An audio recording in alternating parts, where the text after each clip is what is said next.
Ikakasal na dapat si Cheska sa boyfriend nitong si Francis. Ngunit bago ang kanilang kasal, ay nahuli niya ang binata sa kwarto na may katalik na ibang babae. Labi siya nasaktan sa ginawa ng boyfriend. Hindi niya sukat akalain na sasayangin lamang nito ang 3 taon nilang pinagsamahan bilang magkasintahan. "Please, Cheska, listen to me." Wika sa kanya ni Francis habang nakasunod sa paglalakad niya. "Ano pa bang ipapaliwanag mo sa akin, ha, Francis? Kitang-kita ng dalawa kong mata na may ibang babae kang katahalik sa mismong kwarto mo. Alam mo, napakasakit nito para sa akin. Dahil ilang araw na lamang ay kasal na natin. Pero anong ginawa mo?" Gigil niyang bulyaw kay Francis habang tinuduro nito sa muka. "I'm sorry, Cheska. Hindi ko sinasadya na lokohin ka. Nagkataon lang na kayang ibigay ni Liza ang pangangailangan ko bilang isang lalaki." Sa labis niyang galit sa boyfriend ay sinampal niya ito na mag-asawang sampal. "Ang kapal na mukha mo sabihin sa akin yan? Bakit? Dahil ba hindi ko maibigay sa'yo ang gusto mo? Kaya niloko mo na lang ako? Alam mo naman na pangarap ko may kasal ng virgin pa, katulad ng mama ko. Mahirap bang intindihin yon, ha, Francis?" "Alam ko, Cheska. Kaya nga ikaw ang pakakasalan ko. At yung tungkol sa amin ni Liza, wala lang yun." Nalilisik ang mga mata niyang tinignan si Francis. "Ayoko na. Maghiwalay na tayo." Mabilis na sumakay ng kotse ang dalaga at pinasibat ito ng napakabilis. Gusto niyang makalayo sa lugar na yon. Sa isang bar siya humantong. Kagad na umorder ng tequila ang dalaga at sunod-sunod na ininom yon. Dahil first time niyang uminom ng alak, kaya nakaramdam kaagad siya ng pagkahilo. Ngunit uminom pa rin siya ng uminom dahil gusto niyang makalimutan ang sakit na nadarama dulot ng panluloko sa kanya ni Francis. Dahil sa kalasingan ay wala sa sarili na tumayo siya at pumunta siya sa gitna para magsayaw. Gusto niyang i-enjoy ang sarili para kahit papano ay pansamantala niyang makalimutan ang panluloko sa kanya ng kanyang boyfriend na sobra-sobra niyang minahal. Habang nagsasayaw ay may mga kamay na bigla na lamang humawak sa kanyang bewang. Nalingunin niya ito ay isang napakagwapong lalaki. Malanding ngumiti rito si Cheska sabay kagatlabi. "Hi." Nakangiti niyang bati sa lalaki. Dahil may tama na ng alak ang dalaga, kaya baliwala lamang sa kanya kahit nakahawak pa rin sa bewang niya ang lalaki. "Gusto mo ba magsayaw ng tayong dalawa lang?" Ani ng lalaki sabay kindat sa kanya. "Saan tayo?" "Sa lugar na tayong dalawa lang." "Gusto ko yan." Dahil sa tama ng alak at sa kagustuhan ni Cheska na pansamantalang makalimutan ng kataksilan ng boyfriend, ay sumama siya sa lalaking hindi naman niya kilala. Humantong sila sa isang hotel. Pagkapasok pa lamang nila ng room ay pinaghahalikan na siya ng lalaki sa kanyang batok. Para itong gutom na gutom at gusto siya nito lamunin ng buhay. Nakaramdam ng hindi maipaliwanag na init ang dalaga dulot ng ginagawang kapangahasan ng lalaki sa kanya. Hindi alam ng dalaga kung epekto ba yun ng alak sa katawan niya o dahil sa mga halik nito sa kanya. Nagsimula na rin maglumikot ang isa nitong kamay sa katawan niya at hindi niya maintindihan ang sarili kung bakit hindi niya magawang suwayin ang lalaki. Umarap sa kanya ang lalaki. Namumungay ang mga mata nitong tumingin sa mukha niya. Nagmistulang tuod sa kinatatayuan si Cheska na magtama ang mga mata nilang dalawa. Ilang minuto rin silang nagtitigan hanggang sa bigla na lamang siya nitong siniil ng halik sa mga labi na ikinalaki ng mga mata niya. Nagtataka si Cheska sa sarili dahil ibang-iba ang nararamdaman niya ngayon sa mga halik ng lalaki. Ngayon kasi ay hindi niya maipaliwanag ang nararamdaman. Basta ang sigurado lang siya ay magkaiba talaga sila ni Francis. Naisip niya marahil ay lasing siya o di kaya ay dahil magkaibang lalaki ang dalawa. Namalayan na lamang niya nang isandal siya ng lalaki sa saradong pinto habang patuloy pa rin ito sa paghalik sa mga labi niya. Halos mapugto na ang paghinga ng dalaga sa klase ng paghalik nito sa kanya. Sinasabi ng utak niya na pigilan niya ang lalaki. Dahil mali ang may mangyari sa kanilang dalawa, lalo na't hindi naman nila kilala ang isa't isa. Pero iba naman ang sinasabi ng katawan niya. Sa huli, nanaigang kagustuhan ng katawan ng dalaga na tuluyang magpaubaya sa nasabing lalaki. Wala na nga nagawa si Cheska nang marahas nitong punitin ang suot niyang underwear. Sa bilis ng pangyayari ay naibigay niya rito ang kanyang sarili na ilang taon niyang iningatan. Nakukonsensya ang dalaga dahil ang tagal nang hinihiling sa kanya ng nobyo na may mangyari sa kanilang dalawa, ngunit ipinagkait niya yon. Tapos, dito sa lalaki na one night stand niya ngayon, ay wala pang kalahating oras ay nakuha kaagad nito ang kanyang puri. Nang masiguro niyang tulog na ang lalaki, ay maingat siyang bumaba ng kama at dinampot ang mga damit na nagkalat sa sahig. Bago tuluyang lumabas ng kwarto, ay pinagmasdan muna niya ng mabuti ang mukha ng lalaki. Napakagwapo pala nito. Sana hindi na muling magkrus ang mga landas natin. At sana hindi magbunga ito nangyari sa atin. Dahil hindi ko alam kung ano mangyayari sa akin kapag nangyari yon. Kausap niya sa lalaking natutulog. Nagising sa sinik ng araw ang binatang si Zion. Akmang babangon na sana siya nang maramdamang masakit ang kanyang ulo. Inalala niya ang nangyari nang nagdaang gabi, maging ang babaeng nakatalik niya. Ang buong akala niya ay isa itong pakawalang babae. Ngunit kahit lasing siya, ay alam niya sa kanyang sarili na siya ang nakauna sa babae. At tama nga ang hula niya dahil nakita niya ang mga mantsa ng dugo sa bedsheet na bumakat. Pilit niyang inaalala ang mukha ng babae, ngunit malabo sa kanyang alaala. Ang tanging malinaw lamang sa kanya ay virgin ito at siya ang unang lalaki sa buhay nito. Samantala, nagulat pa si Cheska na mapagbuksan ng pinto ang dating nobyo. Francis? Sambit niya sa pangalan ng lalaki. Pwede bang pumasok? Niluwagan niya ang pinto para makapasok si Francis. Anong kailangan mo sa akin? Bakit ka nagpunta rito? Gusto kong humingi ng sorry sa kataksilan ko. Please, Cheska, ituloy natin ang kasal. Hindi ko kakayanin na hindi matuloy yon. Mahal na mahal kita, Cheska. Nagulat pa ang babae nang bigla na lamang ito lumuhod sa kanyang harapan. Sige, Francis, itutuloy natin ang kasal. Wika niya sa nobyo, dahilan para magliwanag ang mukha nito. Thank you, Cheska. Alam niya sa kanyang sarili na mali ang makipagbalikan siya kay Francis. Una, dahil niloko siya nito. At pangalawa, wala na ang puri niya na para lang sana kay Francis. Hindi alam ni Cheska kung paano sasabihin sa nobyo na hindi na siya virgin. Natatakot ang dalaga sa magiging reaksyon nito. Mahal pa rin niya ang nobyo, kaya gagawin niya ang lahat para bumalik sila sa dati na masaya. Nakahanda ang dalaga na kalimutan ng palulokong ginawa nito sa kanya. May ipapangako mo ba sa akin na hindi ka na makikipagkita kay Liza? Oo naman, Cheska. Ikaw ang mahal ko at ikaw ang pakakasalan ko. Ikaw ang pinili ko dahil ikaw ang mahal ko. Madamdamin nitong tugon sa kanya. Gusto ko lang manigurado, Francis. Ayoko masaktan ulit, baka hindi ko nakayanin pa. Mahal kita, Francis. At nakahanda ulit akong pagkatiwalaan ka alang-alang sa pagmamahal ko sa'yo. Seryoso niyang wika sa nobyo. Makakaasa ka na hindi kita bibiguin. Mahal na mahal kita. Marahan siya nitong hinalikan sa mga labi. Pinakiramdaman niya ang kanyang sarili. Iba talaga ang pakiramdam niya sa mga halik ng lalaki sa hotel at sa halik ni Francis. Matapos ang halik na kanilang pinagsaluhan, ay nagpaalam na si Francis na uuwi na dahil may family lunch ito. Hinatid niya sa labas ang nobyo. Nang masiguro niyang malayo na, ay saka lamang siya pumasok sa loob ng bahay. Lumapit ang dalaga sa salamin at hinawakan ng mga labi niya na kanina lamang ay hinalikan ni Francis. Ano ba nangyayari sa akin? Bakit parang hinahanap ko ang mga halik ng lalaking yon? At bakit mas gusto ko ang mga halik niya? Ay, namaligno kaya ako ng lalaking yon? Kausap niya sa sarili habang nakaharap pa rin sa malaking salamin. Samantala, pagkababa ng kotse ay nagulat pa si Francis nang bigla na lamang sumulpot sa kanyang harapan si Liza. Liza, sampit niya sa pangalan ng babae. Pinagtataguan mo ba ako ha, Francis? Galit nitong tanong sa kanya.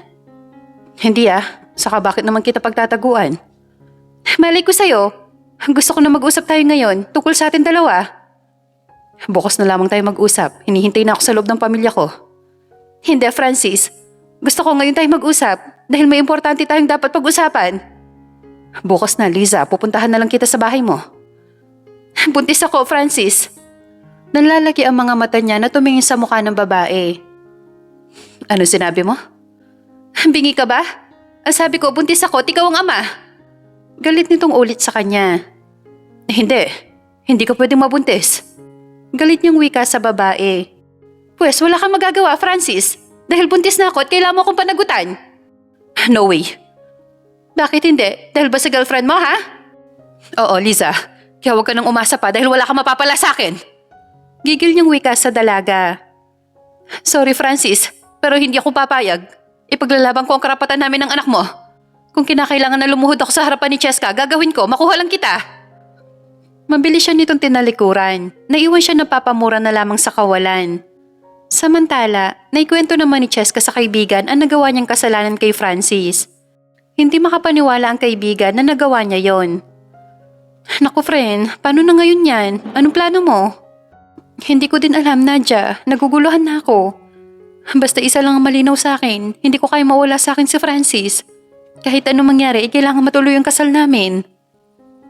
Sige, ipagpalagay natin na matutuloy nga ang kasal nyo. Pero paano kapag nagtalik na kayo? Siyempre, lalaki si Francis, alam niya kapag virgin pa ang isang babae o nagalaw na. At inaasahan niya na siya ang makakauna sa'yo. Alam ko naman yon. Pero isang beses lang naman na may nangyari sa amin ng lalaking yon. Baka naman hindi mahalata ni Francis na may nauna na sa kanya. Gaga, hindi kahapon pinanganak si Francis para hindi niya maramdaman na may nauna na sa kanya. Kahit sabihin pang isang beses ka lang nagalaw ng guy na yon. Ang maganda mong gawin ay sabihin mo sa kanya ang totoo bago kayo magpakasal. Para malaman mo kung anong magiging reaksyon niya. Sabagay, tama ka Nadia. Dahil sa pag-uusap nila magkaibigan ay nalinawan siya. At buo na ang desisyon niya na sabihin kay Francis ang nagawa niyang kasalanan.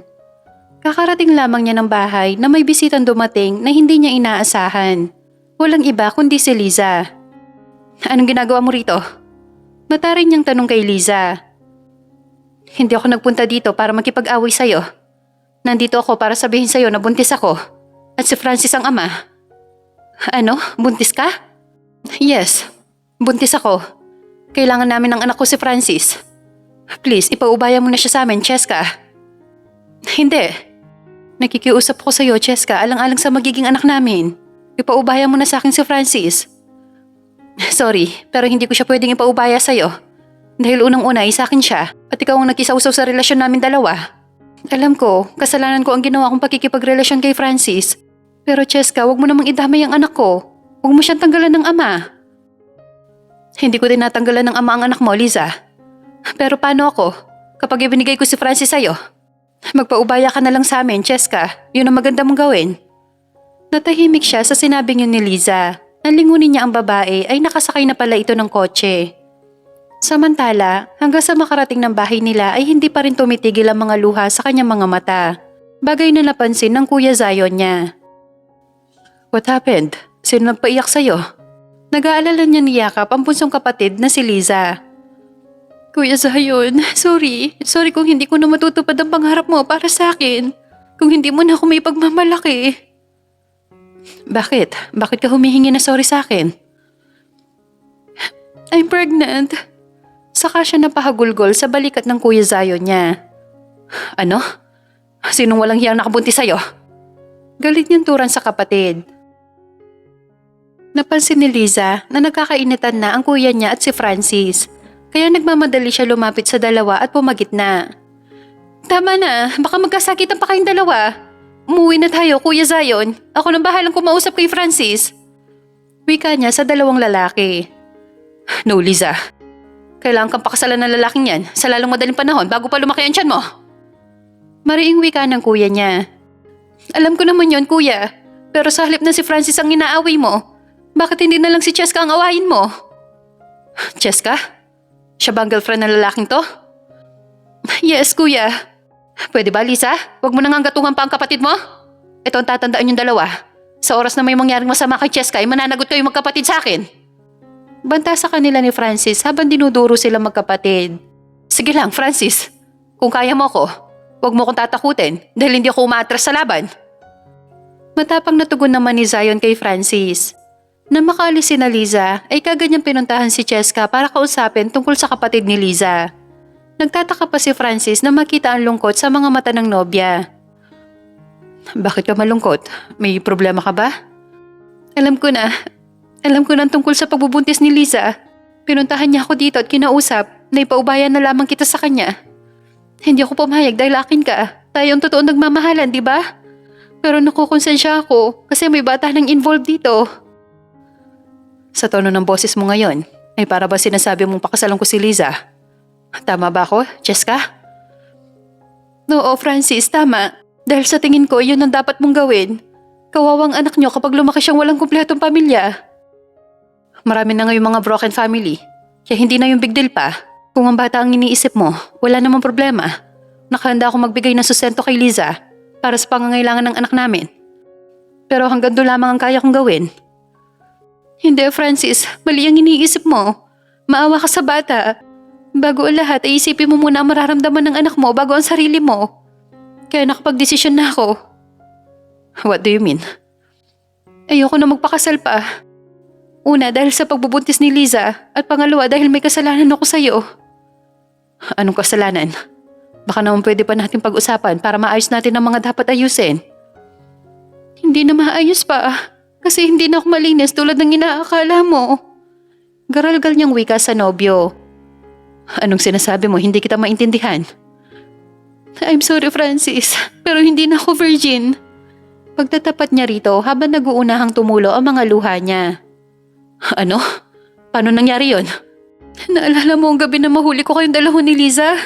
Sa sobrang galit ko nagpunta ako ng bar at doon ay uminom ako.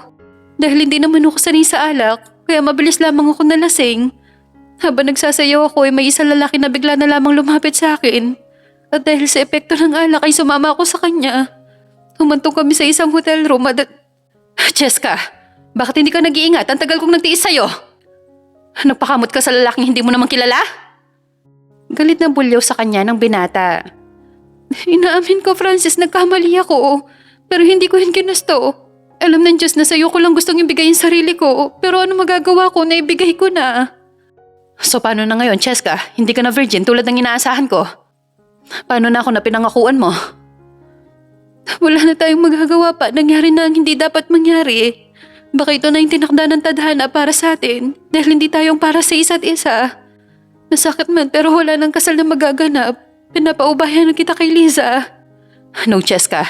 Hindi ako papayag na hindi matuloy ang kasal natin. Virgin ka man o hindi, itanggap kita. Wala nagbago sa pagmamahal ko sa'yo. Napahugulgol na lamang ang dalaga sa tinura ng binata.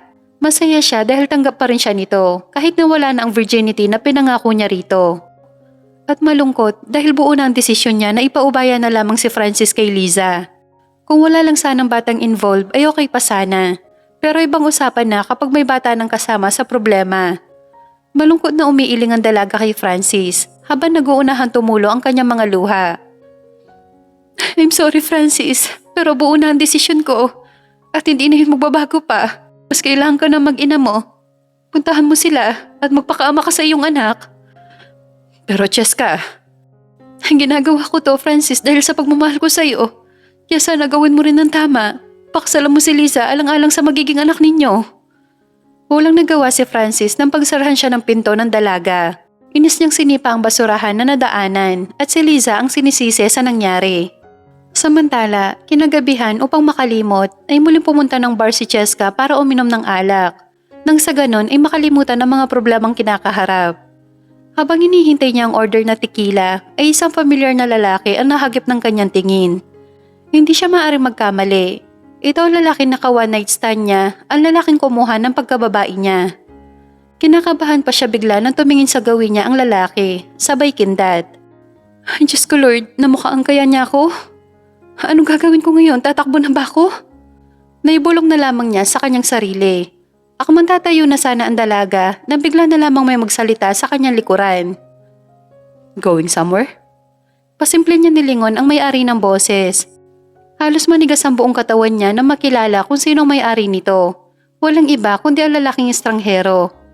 Sa halip na tugunin niya ang lalaki ay nagmamadaling tumayo ang dalaga. Ngunit maagap siya nitong nahawakan sa isa niyang kamay. Kakarating ko lang, tapos aalis ka naman kaagad? Iginiya siya ng lalaki paupo sa upuan kung saan siya kanina nakaupo. Habang ito naman ay naghila ng upuan at umupo sa tapat niya mismo. Mukha ba nakakatakot ang pagmumukha ko? Wika nito habang nakangiti sa kanya. Hindi naman sa ganon. Pero hanggat maaari, ayoko makipag-usap sa mga taong estranghero. Nakikiramdaman dalaga kung natatandaan siya ng lalaking kaharap. Ngunit base sa kilos nito ay mukhang hindi naman. Sa bagay, pareho sila lasing ng gabing yon, kaya posibleng hindi siya matandaan ng lalaki. Ngunit gusto pa rin niya manigurado kaya kailangan niya itong iwasan. Okay, naintindihan ko. Pero ito lang masasabi ko sa'yo. Mabait ako lalo na kapag gusto ko ang kasama ko. Anyway, I'm Zion. Sabay lahat ng isa nitong kamay sa kanya. I'm sorry, pero wala akong panahon na makipagkilala sa'yo. I have to go. Mabilis na tumayo ang dalaga at walang lingon likod na naglakad palabas ng bar. Hinihingal pa ang dalaga na makarating sa parking lot dahil sa bilis ng paglalakad ng kanyang ginawa. Akmang bubuksan na sana niya ang pintuan ng sasakyan nang bigla na lamang may humawak sa kanyang kamay. Nang tingalain niya ito ay walang iba kundi ang lalaki sa loob ng bar. Ikaw na naman? Inis niyang wika rito saka hinarap ang lalaki. Yes, it's me again. Hindi kasi ako sanay na basta na lamang iniiwan ng babae, kaya sinundan kita. Huwag kang mag-alala, hindi ako masamang tao tulad ng iniisip mo. Gusto ko lang talaga makipagkaibigan sa'yo. Tulad ng sinabi ko kanina, wala akong panahon na makipag-usap sa mga taong hindi ko naman kilala. At saka pwede ba? Huwag mo na akong sundan pa. Naalibadbaran ako sa pagmumukha mo. Mahinang tumawa ang lalaki na ikinakunot ng noo ni Cheska. Ano nakakatawa sa sinabi ko, ha? Sa gwapo kong to, naalibadbaran ka? Unless, kung type mo ako. Wala namang masama kung aaminin mo sa akin na type mo ako. I'm single. Walang magagalit sa'yo. Kaya free ako anytime. Anywhere. Excuse me? Hindi ako babaeng pakawala na papatol sa kung sino-sino lang. May tiis ako sa lalaki at para sa akin ay hindi ka pasado. Walang pakialam na binuksan ng dalaga ang pintuan ng kanyang kotse at mabilis na sumakay. Naiwan sa parking lot si Zion na parang baliw sa kakatawa.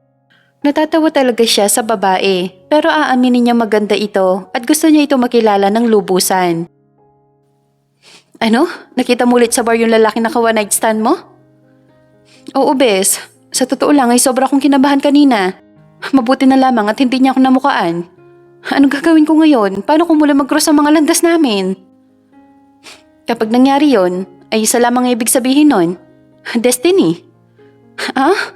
Bakit naman destiny? Dahil siya lalaking para sa'yo. Siya lalaking makakasama mo habang buhay. Kinikilig pa na wika ng kaibigan niya. Nahiiling na lamang ang dalaga at wala sa loob na inalala ang mukha ng lalaki. Gwapo ito at walang babae ang hindi mapapatingin sa gwapo nito mukha. Samantala, kinagabihan ay hindi mawala-wala ang ngiti sa mga labi ng binata. Paano ba naman, ilang oras na naglalaro sa kanyang isipan ang maganda mukha ng babae. Malalaman ko rin ang pangalan mo at kung saan ka nakatira. Wala pang babaeng umaayaw sa akin kasi siguraduhin ko na isa ka sa mga babaeng yon. Bulong ng binata sa kawalan habang mukha pa rin ng babae ang iniisip. Kinaumagahan, pagbaba ng sala ni Zion ay naabutan niyang umiiyak ang kanyang kapatid. Mabilis niya nilapitan si Liza at niyakap. Wala na si Francis, kuya. Iniwan niya na ako. Wika nito sa umiiyak na boses. Anong wala na? Pinuntahan ko siya kagabi sa bahay niya. Ilang oras ako naghintay ngunit walang Francis na dumating. Bumalik ako ngayong umaga sa bahay ni Francis. Ngunit ang sabi sa akin ng kapitbahay niya kagabi pa ito umalis at madaming dalang gamit. Isa lang ibig sabihin nito, kuya. Tinakasan ako ni Francis dahil ayaw niya akong pakasalan. Nangingit-ngit na bumitaw sa pagkakayakap ang binata sa kapatid, saka tumayo. Pwes, pababalikin natin siya, Liza. Paano? Gagamitin nating pain ng girlfriend niya at siya magiging dahilan para bumalik ang walang hiyang lalaking yon. Ano binabalak mo, kuya? Kinakabahan na tanong ng dalaga sa kapatid. Ibigay mo sa akin ang address kung saan nakatira ang girlfriend niya. Pero kuya, hindi ako pabor sa binabalak mo. Oo, galit ako kay Cheska dahil siyang mahal ni Francis. Pero ayoko naman na mapahamak siya at ikaw ang may gawa. Kalma ka lang, little sister. Wala akong gagawin na ikakapahamak ng Cheska na yon. Gagamitin ko lamang siya para lumabas sa lungga kung saan nagtatago si Francis. Walang pag-aalinlangan na ibinigay sa kanya ni Liza ang address ni Cheska. Kinatanghalian nga ay umalis si Zion para puntahan ang girlfriend ni Francis. Habang nasa biyahe ang binata, ay nakaramdam siya ng excitement na hindi niya maipaliwanag kung para saan yon. Makalipas ang kalahating oras na biyahe, ay narating na niya sa wakas ang address ni Cheska. Bago bumaba ng sasakyan, ay tinignan muna niya ang sarili sa salamin kung gwapo na ba siya. Daig pa niya ang aakyat ng ligaw sa forma niya at sa excitement na nadarama. Na makalapit ng gate, ay kagad na nag-doorbell ang binata. Hindi naman nagtagal ay bumukas ang gate at mula roon ay iniluwa ang babae na magdamag lamang sa kanyang isipan. Sabay pa silang dalawa na nagulat na makilala ang isa't isa. Si Cheska ang unang nakabawi sa pagkagulat. Mataray nitong hinarap ang binata. Pati ba naman dito sa bahay ko sinusundan mo ako? Nakataas kilay niyang tanong sa lalaking kaharap. Bahay mo to? Dito ka nakatira? Malamang dahil nandito ako. Alangan naman nakitulog ako dito. Piloso po niyang tugon rito. Oh, wait, kung ganon ikaw si Cheska na girlfriend ni Francis? Exactly. Pero teka, bakit mo kilala si Francis at paano mo nalaman ang pangalan ko? Naguguluhan tanong ng dalaga sa lalaki. Small world. Imagine, ikaw palang girlfriend ni Francis? Nandito ako para kausapin ka tungkol sa magaling mong boyfriend. Ano pag-uusapan natin tungkol sa kanya? Binuntis lang naman ng walang hiyang yun ng kapatid ko. Alam mo ba kung anong ginawa niya? Tinakasan niya ang kapatid ko pagkatapos niya magpasarap at mabuntis ito. Pakiramdam ng dalaga ay tumigil bigla ang kanyang mundo. Sino mag-aakala na ang estrangherong kanya naka one night stand ay kapatid pala ni Liza? Si Liza na babae ng boyfriend niya na ngayon ay buntis na. Hindi ko alam kung nasan ngayon si Francis. Sa katunayan nga niya nakipaghiwalay na ako sa kanya para pakasalan niya si Liza. Dapat lang dahil kawawa ang kapatid ko. Ginusto ng kapatid mo ang nangyari sa kanya. Alam naman kasi niyang ikakasal na kami ni Francis, lumanti pa rin siya sa boyfriend ko. Huwag mong isisi sa kapatid ko ang kasalanan ng boyfriend mo. Tawagan mo siya at pabalikan mo siya rito ngayon din. Sorry pero hindi mo ako utusan para sundin kita. Isasara na sana ng dalaga ang gate nang humarang bigla ang lalaki at pinagmasdan siya nito mula ulo hanggang talampakan. Nailang bigla ang dalaga sa paraan ng pagtitig sa kanya ng lalaki. Bakit ka ganyan makatingin? Nauutal na tanong ni Cheska sa lalaki. You look familiar. Hindi ko lang matandaan kung saan kita nakita. Alam mo, ulyanin ka rin no? Kaya ako familiar sa'yo kasi nga nakita tayo kahapon sa bar. Kinakabahang palusot ni Cheska. Hindi eh. Alam ko nakita na tayo. Hindi ko lang talaga maalala kung saan. Anyway, aalis na ako. Pero babalik ako at gusto ko sa pagbalik ko rito, nandito na si Francis. Dahil kung hindi, ay ikaw magbabayad ng kasalanan ng boyfriend mo. Sa gulat ng dalaga ay mabilis siyang ninakawan ng halik sa pisngi ng lalaki. Dahil sa ginawa nito ay nagbalik bigla sa alaala ng dalaga ang nangyari sa kanilang dalawa ng gabing yon. Sana wag maalala pa ng lalaking yon kung saan kami nagkita dahil baka gulo lamang ang mangyari. Nawika na lamang niya sa kanyang sarili. Simula nang puntahan siya ng kapatid ni Liza ay hindi na natahimik ang kanyang isipan. Nangangamba ang dalaga sa sitwasyon na pinasok niya, lalo pat kapatid ni Liza ang lalaking yon. Samantala, hindi naman makapaniwala ang binata sa nalaman na ang babae sa bar at ang girlfriend ni Francis ay iisa. Napangisi na lamang siya dahil mukhang umaayon sa kanya ang pagkakataon. Nag-isip na mabuti si Zion kung ano ang susunod niyang hakbang para mapalabas si Francis sa lungga nito. At kung paano niya magagamit si Cheska laban rito. Isang gabi, pauwi na sana si Cheska nang maramdaman niyang may taong sumusunod sa kanya. Sinadya niyang huminto at nagpalingalinga sa kapaligiran kung may tao ba, ngunit wala naman. Itinuloy niya ang paglalakad, ngunit bigla na lamang may mga kamay na tumakip sa bibig niya. At ilang sandali pa ay nawala na ng malay ang dalaga. Nang nagising si Cheska ay nasa isang kwarto na siya na labis niyang pinagtaka. Pilit inaalala ni Cheska ang nangyari at ganoon na lamang ang palalaki ng mga mata niya nang maalala ang nangyari. Oh my God, may kumidnap sa akin? Pero sino? Ako. Napatingin pa bigla ang dalaga sa pintuan na ngayon ay bukas na at nakatayo roon ang isang lalaki. Walang iba kundi si Zion, ang kapatid ni Liza. Ikaw? Naglakad ang lalaki palapit sa kinaroroonan ng dalaga at naupo sa kanyang tabi. Nagustuhan mo ba ang kwartong to? Walang hiya ka? Kidnapper ka? Bakit mo ba ito ginagawa sa akin? Dahil ba kay Liza? Exactly, my dear. Niisip ko kasi na mas mapapabilis ang pagpapalabas ko kay Francis kung ikaw ang gagamitin kong pain laban sa kanya. Balita ko kasi, mahal na mahal ka niya. Kaya sorry ka na lang. Katulad ng sinabi ko sa'yo, nakipaghiwalay na ako sa kanya at wala akong alam kung nasan siya ngayon. Pakawala mo na ako dito, gusto ko nang umuwi. Sorry, pero makakauwi ka lamang kapag lumabas na si Francis. Huwag kang mag-alala, Cheska. Hindi ka naman mag-iisa dito sa kwarto dahil sasamahan kita maging sa pagtulog mo. Pabulong nitong wika sa kanya na ikinatindig ng kanyang mga balahibo. Hindi naman nakakatakot ang mukha ng lalaki, bagkus masyado itong gwapo para pag-isipan ng masama. Naiilang lamang siya na makasama ang lalaki, lalo na't alam niya sa kanyang sarili na naka one night stand niya na ito. Inabot nito sa kanya ang isang malaking paper bag, nang silipin niya ang laman ay mga damit at may kasama pang bra at panty. Masama niyang tinignan ng lalaki at saka ibinalik ang paper bag. Hindi ko matatanggap yan. Wala akong balak na magtagal dito, kasama ka. Okay, ikaw ang bahala. Huwag mo akong sisihin kapag nangamoy ka, ha? Sa bagay, kahit naman hindi ka maligo at magbihis, okay lang dahil maganda ka pa rin sa paningin ko. Saka siya nito tinignan ng nakakaloko na ikinatayo naman ng mga balahibo niya. Samantala, na makalabas ng kwarto ay abot tenga ang ngiti ni Zion. Pakiramdam kasi niya ay naiilang sa kanya si Cheska, bagay na hindi niya alam kung bakit. Naupo si Zion sa upuan habang nakangiti pa rin. Natutuwa siya sa nakikitang pagtataray ni Cheska. Gumaganda kasi lalo ang dalaga sa kanyang paningin. Mula sa suot na pantalon ay kinuha niya roon ang cellphone ni Cheska. Tumambad sa mga mata niya ang maganda mukha ng dalaga. Wala sa loob na hinalikan niya ang screen ng cellphone nito. Hinanap niya ang numero ni Francis.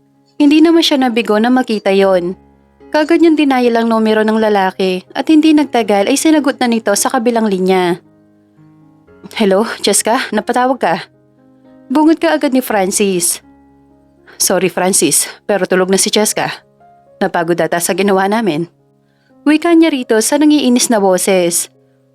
Teka, sino ka? Bakit mo hawak ang cellphone ni Cheska? Ako to, Francis. Si Zion, nakapatid ni Liza. Nagulat ka ba ha? Kasama ko ngayon dito sa Tagaytay si Cheska at kaming dalawa lang. Alam mo ba kung anong ginawa namin? Hayop ka! Huwag na huwag mong gagalawin si Cheska kundi papatayin kita! Banta nito sa kanya sa kabilang linya. Sorry Francis, pero nagawa ko na. Sa katunayan nga niyan, ay nagulat ako sa nalaman ko. Ako pala ang unang lalaki sa buhay ni Cheska. Natigilan naman bigla sa kabilang linya si Francis. Waring nag-iisip ng isasagot sa kanya. Gusto lang naman niyang inisin si Francis para lumabas na sa lungga nito. Kung gano'n, ikaw ang lalaking naka-one night stand ni Cheska sa bar? Siya naman na nagulat sa sagot na yun ni Francis. Anong sabi mo? One night stand sa bar? Kamuntikan pang mapamura si Zion nang babaan siya ng telepono ni Francis. Inis siyang tumayo, lakad dito, lakad doon, yun ang ginagawa niya hanggang sa mapagod siya. Ang sabi ni Francis ay may lalaking naka one night stand si Cheska. Posible kayang ako yun? Si Cheska kaya ang babaeng naka one night stand ko nang gabing kakarating ko lamang? Ay, Zion, bakit kasi hindi mo maalala mukha ng babaeng yon? Parang baliw na kinakausap ni Zion ang sarili hanggang sa mapagod siya. Upang masagot ang mga katanungan sa kanyang isipan, ay pinuntahan niya sa kwarto si Cheska. Naabutan niya ang dalaga na nakaupo pa rin. Ibinigay niya rito ang cellphone nito. Bakit hawak mo ang cellphone ko? Ginamit ko yan para tawagan si Francis.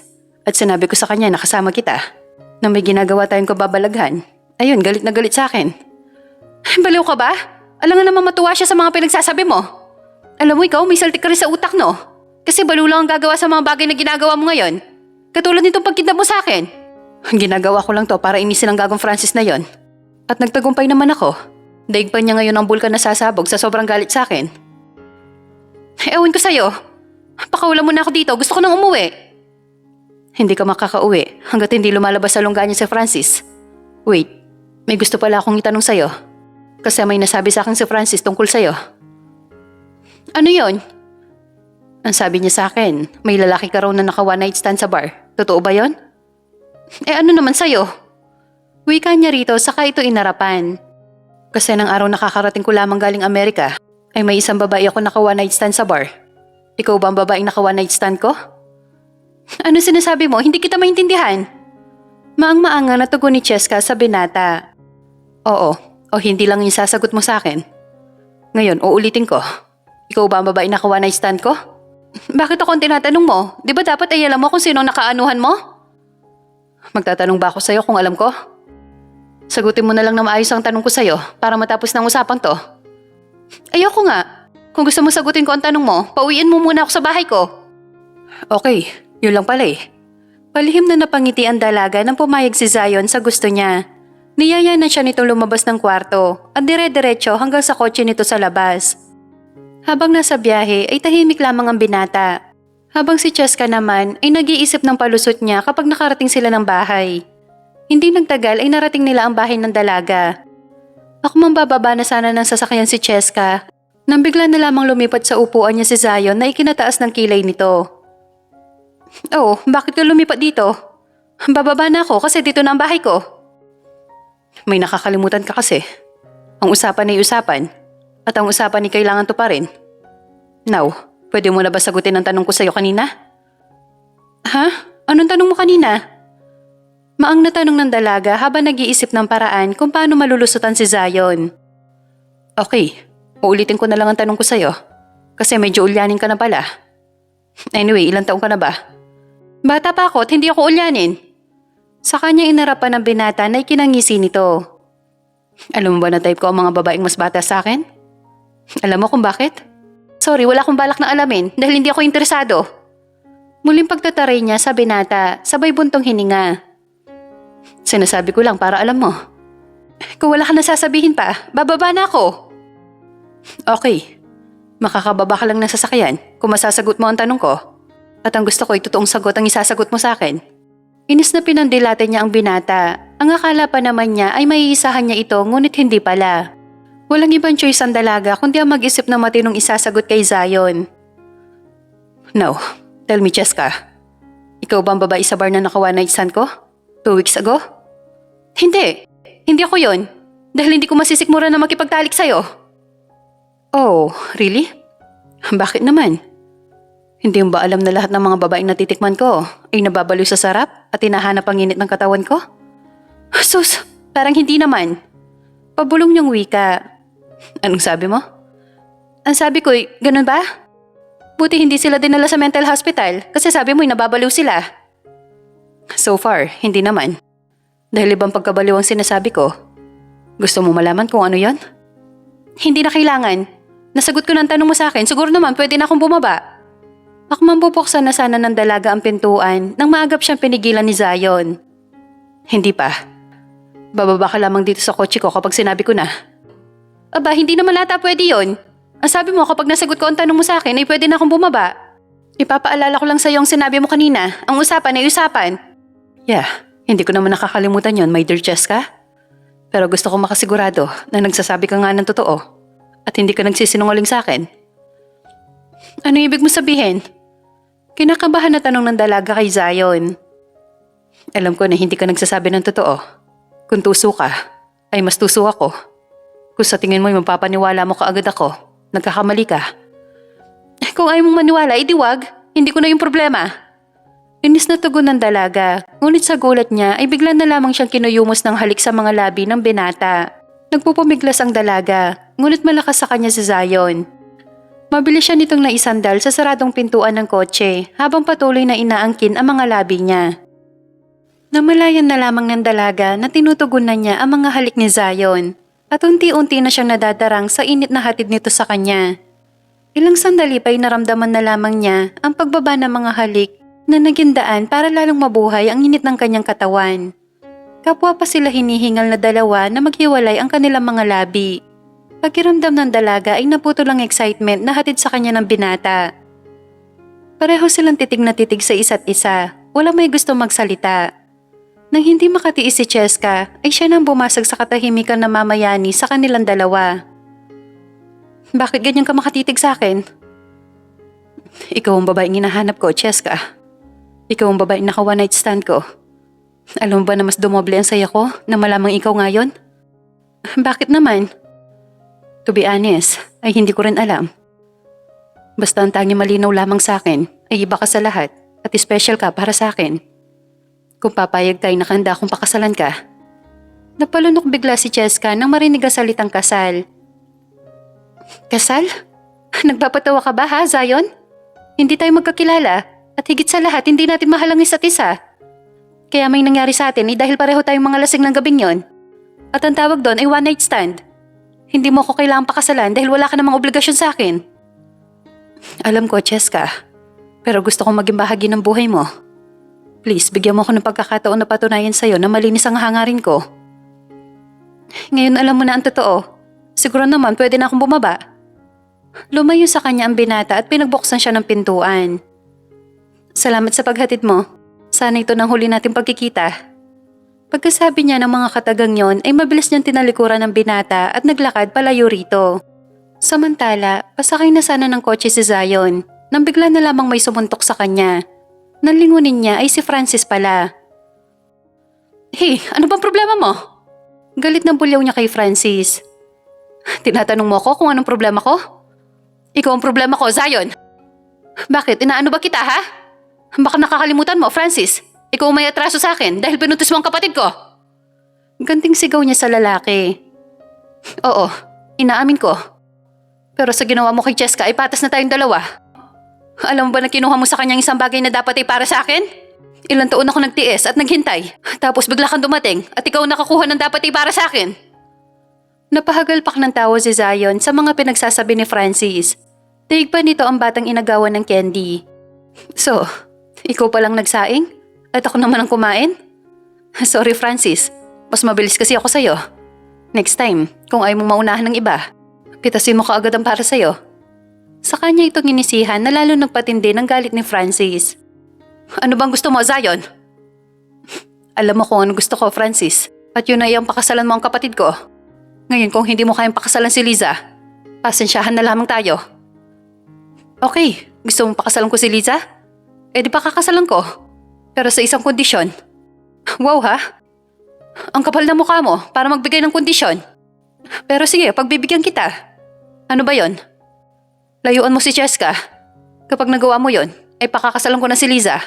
Pero kung hindi, ay walang kasal na magaganap sa pagitan namin dalawa. Ano to, blackmail? Ang pangit naman ata kung ikaw lang ang masaya, tapos ako'y hindi. Ganito na lang.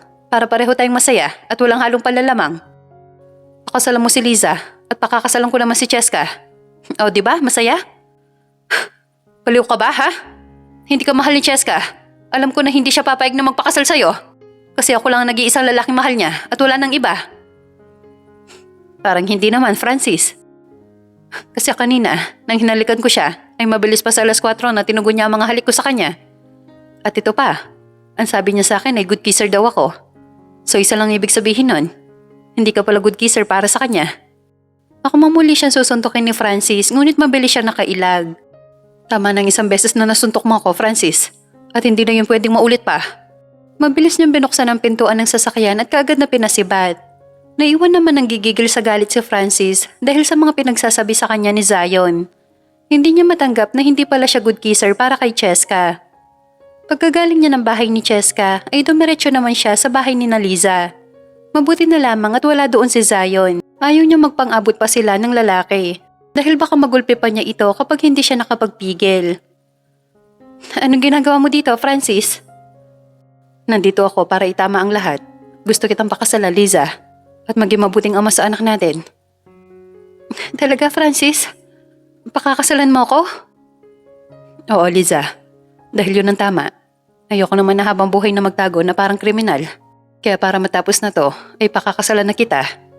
Halos magtatalon sa labis na tuwa si Liza. Sa wakas, pakakasalan na siya ni Francis. Magiging buong pamilya na sila. Gagawin niya ang lahat para mabaling sa kanya ang pag-ibig nito. Kinagabihan, nalimpungatan pa si Cheska nang marinig ang kumakanta sa labas ng bahay niya. Dali-dali siya sumilip sa bintana. At gano'n na lamang ang palalaki ng mga mata niya nang makita si Zion na kumakanta. May hawak itong gitara at may backup singer pa ito sa likuran nito. Hinaharanan niya ba ako? Naibulong na lamang ng dalaga sa kawalan. Nang matapos kumanta si Zion, ay saka lamang niya pinagbuksan ng pintuan ang binata. Magandang gabi. Wika nito sa kanya sabay abot ng isang bouquet ng mga bulaklak. Anong gimmick to? Hindi ito gimmick. Ang tawag dito ay harana. Hinaharanan ng lalaki ang isang babae para mapasagot ito. Na, ganun ba yon? Sorry, kahit maubos mo pa lahat ng mga kanta ay hindi mo ako mapapasagot. Matarin yung tugon sa binata. Okay lang. Araw-araw namang kitang haharanahin hanggang sa makuha ko ang matamis mong oo. Huwag na, magsasayang ka lang ng panahon. At isa pa, nakakabulahaw ka sa katahimikan ng gabi. Hindi ako susuko, Cheska. Hindi kita susukuan. Hanggat hindi ko nakukuha ang pag-ibig mo. Ang OA mo, hindi bagay sa'yo. Sa itsura mo pa lang ay halatang playboy ka na. Kaya hindi mo ako makukuha dyan sa mga pambobola mo. Sino ba kasi ang may sabi sa'yo na binobola lang kita? Remember? Hindi ka siopaw na may asado at bola-bola. Isa ka napakagandang babae at nagising mo natutulog kong puso. Wala sa sarili na napangiti ang dalaga sa mga tinura ni Zion. Hindi niya alam na sobrang damis pala nito magbitaw ng mga salita. Para lamang mapasagot ang babaeng nililigawan nito. Samantala, pasimple naman na pangiti ang binata na makita ang pagngiti ni Cheska. Ginagap niya ang isa nitong kamay at dinala sa tapat ng kanyang dibdib. Pakinggan mo, Cheska, kung gaano kalakas ang tibok ng puso ko ngayon na magkalapit tayong dalawa. Seryoso ako sa'yo, kaya sana bigyan mo ko ng pagkakataon na patunayan sa'yo ang aking sarili. Okay, papayagan kita ligawan mo ako, pero hindi ibig sabihin na may pag-aasa ka na sa akin. Titignan ko muna kung makakapasa ka sa mga pagsubok na ibibigay ko sa'yo. Kahit gaano pa kahirap, kakayanin ko para sa'yo, my future wife. Future wife ka dyan. Sa ngayon wala pa, pero sa susunod, ay sisiguraduhin ko sa'yo na may mapapatunayan na ako. Ang yabang mo, Zion. Tignan ko lang kung saan ka dadalhin ng kayabangan mong yan. Hanggang sa makuha ko ang puso mo, Cheska. O siya, sige. Bibigyan kita ng mga task na gagawin mo at uumpisahan natin yung bukas. Bukas, pumunta ka dito ng alas 6 ng umaga at gusto ko kung anong oras ang usapan ay hindi ka malilate. Maliwanag ba? Sandali. 6 a.m. ako pupunta dito? Ang aga naman ata masyado. Reklamo ng binata. Akala ko ba gagawin mo lahat para makuha mo ang puso ko? Wala pa nga nagrereklamo ka na kaagad. Naiinis niyang wika sa binata. Ikaw naman, hindi ka na mabiro. Sinusubukan lang naman kita eh. Okay, bukas pupunta ako dito ng alas 6 ng umaga. Abot na ang ngiti ng dalaga na makaalis si Zion. Alam niya malabo makapunta ang binata ng ganong kaaga. Kaya hindi siya umaasa na darating ito bukas. Kinabukasan, nalimpungatan pa ang dalaga sa sunod-sunod na doorbell. Nang tignan niya ang oras ay alas 5 pa lang ng umaga. Hindi siyang bumangon at lumabas ng kwarto. Nagulat pa siya nang makita si Zion na bihis at ang bango-bango. Anong ginagawa mo dito nang ganito kaaga? Nakasimangot niyang tanong sa binata. Nakalimutan mo na ba ang usapan natin kagabi? Pilit niyang hinahanap sa kanyang isipan ang sinabi ni Zion. Nang maalala niya ay napangitin na lamang siya. Hindi niya inaasahan na darating ito ng mas maaga sa oras na itinakda niya. Ang aga mo naman, ang usapan natin alas 6 ng umaga. Okay lang yun, para dagdag points ako sa'yo. Ewan ko sa'yo. O siya, pumasok ka muna, maliligo lang ako saglit at aalis na tayo. Iniwan muna niya sa sala si Zion at bumalik ng kwarto para maligo. Habang naliligo ay napapangiti siya sa magiging reaksyon ng binata kapag pinagawa niya ang unang task nito. Ang kotse ng binata ang kanilang ginamit. Habang nasa biyahe sila ay pasipol-sipol pa ito. Ang saya mo ah. Siyempre, dahil kasama kita. Siya nga pala, saan tayo pupunta? Uuwi tayo sa amin. Tipid niyang tugon sa binata. Saan bansa inyo? Sa probinsya. Ha? Probinsya? Saan ba ang probinsya nyo? Sa Bicol. Nakangiti niya sagot sa binata. Nakita niya ang pagkunot ng noo nito at pagsalubong ng mga kilay. What? Ano? Umuurong ka na ba, Zion? No. Wala sa pagkatao ko ang sumusuko sa isa laban. Seryoso na tong sagot sa kanya. Mabuti naman kung ganon para matuwa ako sa'yo.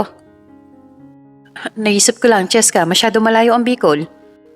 Wait, saan pala kayo sa Bicol? Sa Naga. What? Anong what? Ano kaya kung mag-eroplano na lamang tayo para mabilis? Hindi pwede. Gusto mo makuha matamis kong oo, di ba? So dapat paghirapan mo. Napapakamot na lamang sa ulo si Zion. Naisip niya na napasubo talaga siya kay Cheska.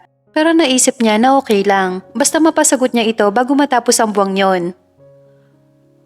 Makalipas ang mahigit 10 oras na biyahe, ay sa wakas nakarating din sila sa Naga kung saan nakatira ang mga magulang ni Cheska.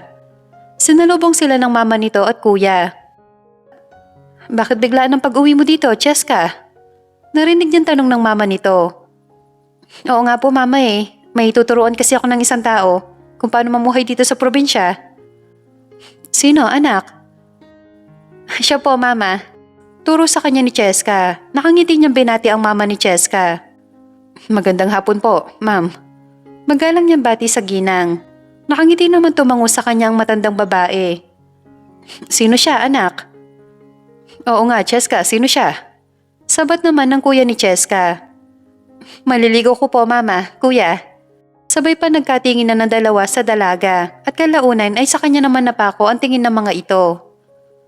Ang pagkakaalala namin ng kuya mo ay si Francis ang boyfriend mo at malapit na kayong ikasal, di ba? Mahabang kwento po, Mama. Gusto ko man pong ikwento sa inyo pero hindi ko pa po kaya.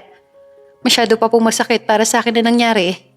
Nakakaunawan tumango ang mga ito sa dalaga. Sinamahan ni Cheska ang binata sa magiging kwarto nito. Dito ang magiging kwarto mo habang nandito tayo sa amin. Sandali, ilang araw ba tayo dito sa inyo? Hindi ko alam. Depende kung makapasa ka agad sa mga task ko sa'yo. Hindi pwede. Ha? Bakit naman? Wala akong dalang mga damit na gagamitin ko habang nandito tayo. Walang problema yon. Maraming damit si kuya at sa tingin ko naman na hindi nagkakalayo ang katawan ninyong dalawa. Magpahinga ka na muna, gigisingan na lamang kita kapag kakain na tayo. Na mapag-isa ang binata sa kwarto ay kagad niyang tinawagan ng kapatid para sabihin dito na mawawala siya ng ilang araw. Bakit kuya, nasan ka ba ngayon? Nandito ako ngayon sa Bicol, sa lugar nila Cheska. Ano? Anong ginagawa mo dyan? Nililigawan ko si Cheska, kaya kailangan ko magpa-impress sa kanya. Nang sa ganon ay sagutin niya ako. Hindi mo na kailangan gawin yon, kuya, dahil okay na kami ni Francis. At sa susunod na buwan ay magpapakasal na kami. Hindi ko naman to ginagawa para sa'yo. Ginagawa ko to para sa sarili ko, dahil gusto ko si Cheska. Seryoso ka ba dyan, kuya? Oo, seryoso ako. Sige na, tatawagan na lamang kita bukas. Kinagabihan ay nahirapang makatulog ang binata. Kaya magmamadaling araw na nang makatulog siya. Nalimpungatan pa ang binata na makarinig ng sunod-sunod na mga katok sa pintuan. Papungas-pungas na binuksan niya ang pinto at nagising bigla ang natutulog niyang diwa na makita maganda mukha ng dalaga. Cheska, may kailangan ka ba sa akin? Gumising ka na at ngayon mismo sisimulan ang unang muntas. Ha? Ngayon? As in ngayon talaga? Oo naman. Eto, dinalhan kita ng mga damit na isusuot mo. Sadali, anong oras na ba? 4:00 ng madaling araw. Masyado pa maaga, Cheska. Baka naman pwedeng mamaya na kahit 8:00. Hindi pwede. Ikaw rin, sayang ang araw na lilipas na wala ka napapatunayan sa akin. Walang nagawa si Zion kundi ang sundin ang dalaga. Naligaw muna siya bago bumaba. Niyaya siya ng dalaga na kumain muna ng breakfast. Nang matapos silang kumain ay nagpahinga lamang sila ng ilang minuto. Saka siya niyaya ng dalaga sa likod ng bahay. Anong gagawin natin dito? Nakikita mo ba ang 4 na malalaking drum na yan? Turo nito sa mga drum sa di kalayuan. Kailangan mo yung mapuno at pagkatapos ay punuin mo rin ang mga timba sa banyo. Ang dali-dali lang pala eh. Hindi ka sa gripo kukuha ng tubig, kundi sa poso. Mula dito bago magdulo ay may poso doon at doon ka mag-iigib ng tubig. Ano? Ako mag-iigib ng tubig sa poso? Exactly. So ano, Zion? Game ka na ba para sa first task mo? Para sa pag-ibig mo, game na game ako. Sabay taas ng isa nitong kamay na kinatawan ng dalaga. Kung ganon, ano pang hinihintay mo? Umpisahan mo na. Mabilis na tumalima ang binata habang naiwan nakatayo pa rin doon si Cheska. Abot tenga ang kanyang ngiti habang tinatanaw ang binatang nahihirapang magbomba sa poso. Tignan ko lang kung magawa mo ang task na to. Bulong na lamang niya sa sarili.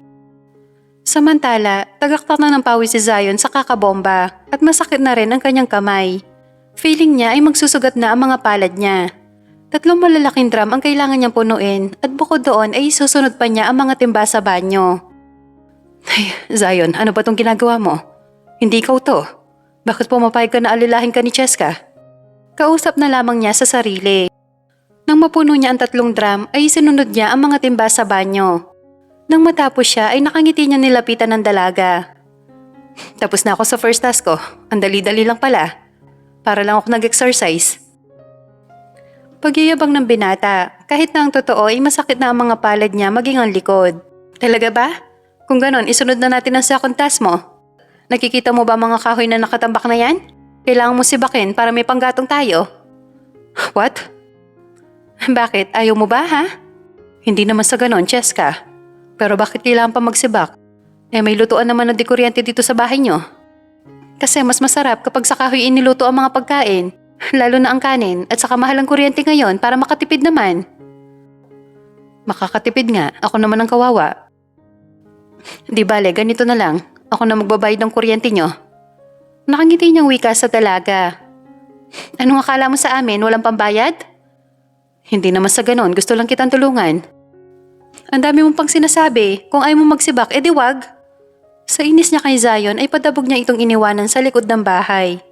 Samantala, naiiling na lamang na sinunod ng binata ang gusto ni Cheska. Kahit hirap na hirap ay nagawa pa rin niyang tapusin ang pagsisibak ng kahoy. Nang matapos ay kagad pinuntahan ng dalaga. Nakita niyang pasimple itong ngumiti. Anong susunod na task ko? Pupunta tayo ng bukid ngayon kasi harvest ng mais kaya kailangan natin tumulong. Sa halip na magreklamo ay sinunod na lamang niya ang dalaga. Sa sobrang lawak ng maisan ni Cheska ay inabot sila ng hapon sa pag-harvest. Ang akala ni Zion ay tapos na ang task niya, ngunit hindi pa pala, dahil may susunod pa. Ang akala ng binata ay tapos na ang task niya, ngunit hindi pa pala, dahil may susunod pa. Inutusan siya ng dalaga na mag-araro. Kahit diring-diri sa putik, ay pikit mata pa rin niyang ginawa ang gusto ni Cheska. Magtatakip silim na nang matapos siya sa pag-aararo.